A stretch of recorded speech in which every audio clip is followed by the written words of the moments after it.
Hi, my name is Nick, aka the Coffee Detective, and today we're going to have a look at the OXO Brew 8-cup coffee maker.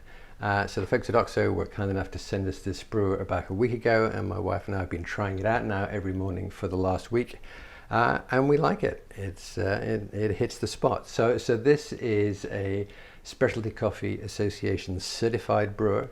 It's certified as an exemplary home brewer. Which is quite something, especially at this price point. And you can actually, as we go through, you'll begin to get a feel for why that is. But certainly if you want a certification like that, there are a couple of things you've got to get right. You've got to get the water temperature right. Strangely, lots of coffee makers don't get that right, but you absolutely have to. If you don't get the water temperature right, you're never going to make a good cup of coffee. The other thing, and we'll have a look at how that applies to this machine in a minute, is that you have to get your immersion time right. You have to be able to have the hot water in contact with the ground coffee for the correct amount of time before everything falls into the carafe or into the mug. So we will get into that, but I just wanted to do that setup to let you know that this really is a quality brewer, which is why we've enjoyed the coffee from it. So let me just spin this round, because it's also a very simple brewer. It's very simple in its design. I really like that. I appreciate the simple lines, the brushed steel and the black plastic. I also really appreciate the build quality.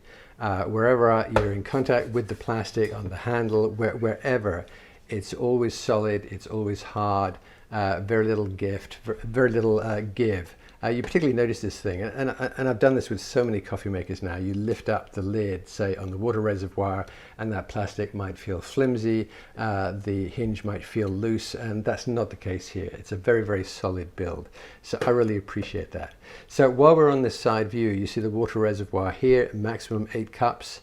5 fluid ounces per cup, so we've got 40 fluid ounces maximum in there, which is what you can fit in the carafe. And the other very simple part of this machine is basically what you pour in there is what gets brewed within that brew cycle. So if I fill it up to the 8-cup mark, then it'll keep brewing until all the water is out of that reservoir.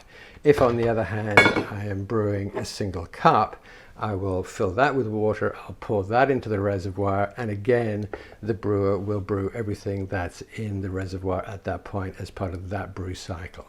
So nothing fancy, no LCD screens, no weird settings on the amount of water, etc. It's very, very simple. What you pour is what gets brewed in that cycle. So in terms of choices, in terms of the buttons and functionality we do have, it's pretty simple. We've got an on-off button on the left there. On the right, I've got a clean cycle, a kind of descaling button, so we won't be using that every day. And then you can see the flashing lights. I have 2 options. I can press on the left to make just 2 to 4 cups, like half a carafe, or 5 to 8 on the right if I want to do the full carafe. Right, so this is a drip brewer. So inside here I have my filter basket and my filter paper, and you can see it's a flat bottomed filter basket there with the paper. So I'm going to put my scoops of ground coffee in there. I got my water in the back, and I'm going to press that right hand brew button for the full carafe, and I'm done. So most mornings my wife and I, that's good. We've got our morning coffee now. But sometimes, say particularly at the weekend, maybe we're going to go out for a few hours and we want to take a travel mug with us. So I don't want the full carafe, so I'm going to take that out. And sometimes the travel mug is a little bit too big to fit in here, so this little insert here comes out, and I've got a little extra height to play with there, and now I can make my brew. So that's probably 2 cups. I've probably got 10 fluid ounces there. So I'm going to put in the appropriate number of scoops in the top there, and now I'm going to do that left-hand button instead of the right-hand button. Now there is one other function here, which is this slider here. Full carafe on the right, single cup on the left. For my travel mug, I'm probably going to still keep it on the right hand side there. I'm going to reserve that for my single cup. So again, I'm going to fill that with water, pour it in the reservoir, so I always know I'm going to have exactly the right amount of coffee brewed. All I got to do is get the number of scoops correct, so I get the right strength of coffee for my taste. So that's that. Okay, so that's that. We've got the morning coffee taken care of with the carafe. We've got the travel coffee, but maybe sometimes after lunch I want a single cup of coffee. But I don't want to make a whole carafe, and I don't want a separate single cup coffee making machine.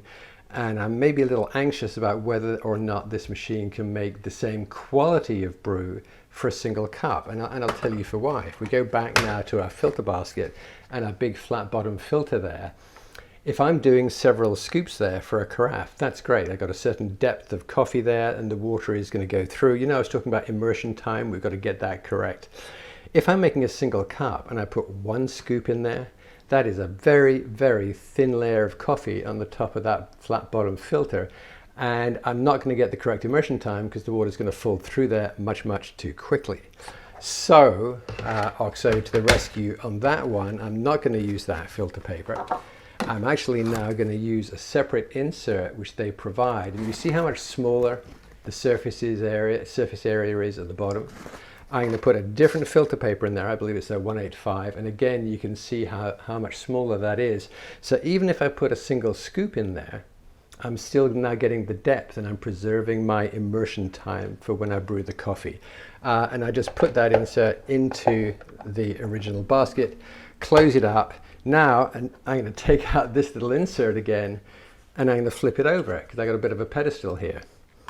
And now I can put my coffee cup on top of the pedestal. I'm going to slide this over to the single cup and I'm going to use that left-hand button to brew. This difference, being able to change the insert for the filter for making single cup, makes all the difference in the world. So now I only have one simple machine, no fancy settings. I've just got an insert for the brew basket and I can make my single serve coffees as high quality as my carafe coffee. And that, I think, is super cool. And I love the fact that they've achieved that, not with a whole bunch of fancy electronics, but just with some very simple ideas and simple thinking and coming up with that idea of the separate insert for the single brew cycle. So that's it. We've been really happy with this and we will continue to use it. Okay, I hope you found that helpful. Thanks. Bye.